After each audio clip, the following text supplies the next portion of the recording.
महाराष्ट्र आणि हरियाणामध्ये सत्तांतर झाल्यास केंद्रातलं मोदी सरकार कोसळेल असं भाकीत पृथ्वीराज चव्हाणांनी केलंय।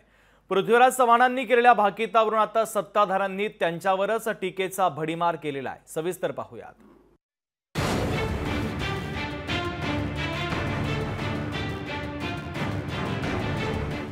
पृथ्वीराज चव्हाण यांनी केंद्रातलं एनडीए सरकार कोसळणार असल्याचं भाकीत केलंय। महाराष्ट्रात सत्तांतर झालं तर केंद्रातलं सरकार कोसळेल अशी शक्यता पृथ्वीराज चव्हाणांनी व्यक्त केली आहे। महाराष्ट्र आणि हरियाणा विधानसभा निवडणुकीचे निकाल भाजपच्या विरोधात जाण्याची शक्यता आहे। तसं झालं तर चंद्राबाबू नायडू आणि नितीश कुमार हे सरकारची साथ सोडतील असंही पृथ्वीराज चव्हाणांनी म्हटलेलं आहे। यासाठी त्यांनी अटल बिहारी वाजपेयींच्या 13 महिन्यांच्या सरकारचाही दाखला दिला आहे। अटल बिहारी वाजपेयी यांच्या 13 महिन्याच्या सरकारचा अनुभव आहे। सरकार अल्पमतात गेल्यामुळे वाजपेयींना 13 महिन्यातच राजीनामा द्यावा लागला।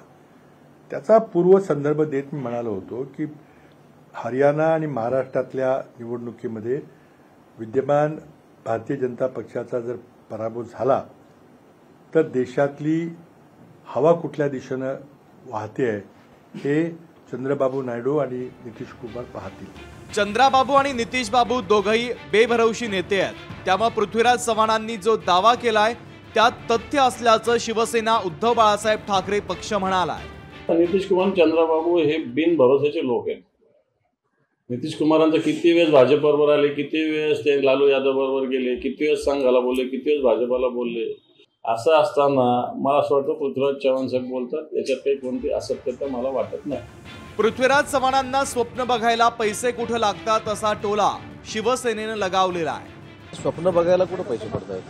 स्वप्न त्यांनी बघत राहावं। पूर्वी काँग्रेसची सत्ता महाराष्ट्रातनं का गेली याचं देखील आत्मचिंतन करावं। छगन भुजबळ यांनी देखील पृथ्वीराज चव्हाण यांनी केलेल्या भाकीताची फिरकी घेतली आहे। माझ्यासारख्याला मी एवढंच विचार करेन की महाराष्ट्र राज्य कुणाचंही सरकार आलं त्याचा परिणाम चंद्रबाबूला काय करायचं, नितीश कुमारला त्यांना काय करायचं, ते त्यांच्या राज्याचे प्रश्न आणि फायद्यासाठी